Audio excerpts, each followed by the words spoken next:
बिस्मिल्लाहिर्रहमानिर्रहीम। अस्सलाम वालेकुम। आज मैं आपको व्हील लोडर शावल ख़रीदने के बारे में बताऊंगा। इसको लेने के लिए आपको पहले कौन कौन सी चीज़ें देखनी चाहिए।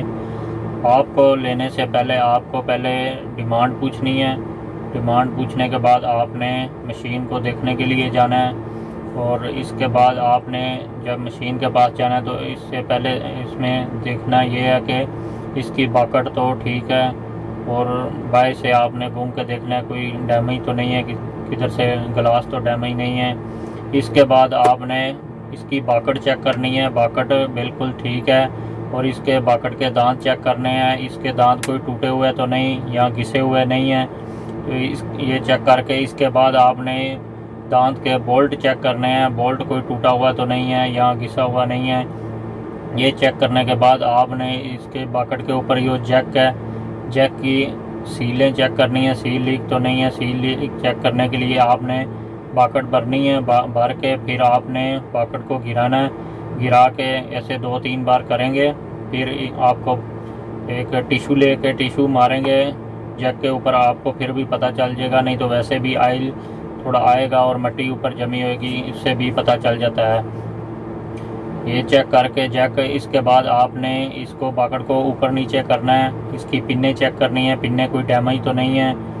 ये पिन्ने डैमेज चेक करने का तरीका यही है कि बाकट को ऊपर करेंगे तो वो आवाज़ करेगी, इसके बाद बाकट नीचे करेंगे तो आवाज़ करेगी। जो पिन ज़्यादा आवाज़ करेगी वो डैमेज होगी।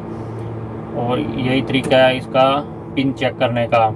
ये तीनों जैक जो नीचे 2 जैक हैं और एक ऊपर है, इन तीनों का पिन्ने चेक करके और सील लीक तो नहीं है ये चेक करके इसके बाद आपने कैबिन में जाना है। कैबिन में जाके आपने इसकी जो लेफ़्ट साइड में नीचे एक लगा हुआ है उसको चेक करना है। उसमें लाइटें होती हैं, लाइट चेक करनी है, इसकी फ्रंट लाइटें, बैक लाइटें और सेफ्टी लाइट का बटन भी दबा के चेक करना है। सेफ्टी लाइट इसमें है।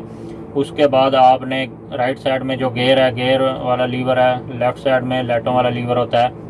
इसमें राइट साइड में फिर आपने गियर लगा के चेक करना है, थोड़ा चला के चेक करना है, झटका कितना ले रहा है, कितनी देर बाद गियर लग रहा है और गियर को पकड़ रहा है। ये पूरा गियर आगे को चला के भी चेक करें और पीछे को भी चला के चेक करें। उसके प्रॉपर गियर चेक करके फिर आपने इसके जो राइट साइड में बाकट के लीवर हैं वो लीवर चेक करने हैं। बाकट उठा के नीचे रख के इसमें कितनी प्ले है। इसके बाद आपने नीचे आके इसके आपने चारों तरफ घूम के टायर चेक करने हैं। टायरों की गुड्डी कितनी है, गुड्डी कितनी घसी हुई है और इसमें पैंचर कितने हैं, छोटे पैंचर कितने हैं, बड़े पैंचर कितने हैं। छोटे पैंचर चेक करने का तरीका ये है कि छोटा पैंचर जो होगा उसमें कील लगा होगा। उसमें ये जो पैंचर लगाते हैं ये ट्यूबलेस टायर होते हैं, इसमें जब पैंचर लगाते हैं तो उसमें हल्का सा रबड़ नज़र आएगा आपको। अगर बड़ा पैंचर होगा स्टील से, या बड़ा पैंचर उसको कहते हैं जो स्टील से लगता है या ऐसे कोई लोहा उसके अंदर जाता है तो उसको बड़ा पैंचर कहते हैं। वो ट्यूब से लगा होगा, ट्यूब को काट के उसको सोल्यूशन लगा के उससे लगाया गया होगा, वो आपको पता चल जाएगा। बड़े पैंचर ज़्यादा होंगे तो ज़्यादा देर टायर नहीं चलता, इसलिए आप इसमें ध्यान से देख लें कि पैंचर कितने हैं। वो पैंचर को डिवाइड कर लें इसमें, कि आपका ये भी नुकसान हो सकता है कि इसमें ज़्यादा देर मशीन खड़ी रहे तो उसमें हवा निकलने लग जाती है। पुराने पैंचर में भी हवा निकलती है। ये सब चेक करने के बाद आपने मशीन के नीचे जाके इसकी जितनी लीकिंग है वो चेक करनी है। ये लीकिंग जो नज़र आ रही है आपको, आप मैकेनिक को चेक करवाएं वो लीक क्यों है। अगर तो सील लीक है तो फिर तो आपको सील का ख़र्चा पड़ेगा। अगर मैकेनिक बोले इसमें अंदर कोई प्रॉब्लम है तो वो ज़्यादा ख़र्चा हो जाएगा, वो भी आप इसकी डिमांड में इंक्लूड कर लें।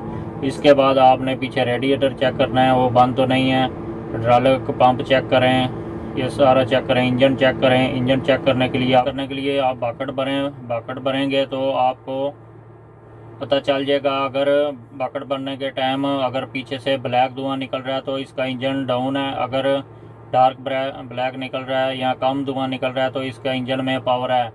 ये चेक करने के बाद आपने ये सब चीज़ें चेक करनी है। इसके बाद अगर ये चेक करेंगे तो इंशाल्लाह आप बड़े से बड़े नुकसान से बच सकते हैं।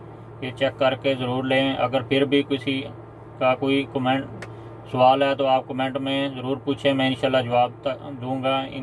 अब तक इतना ही। चलो फिर चलते हैं, ठीक है, अल्लाह हाफिज़।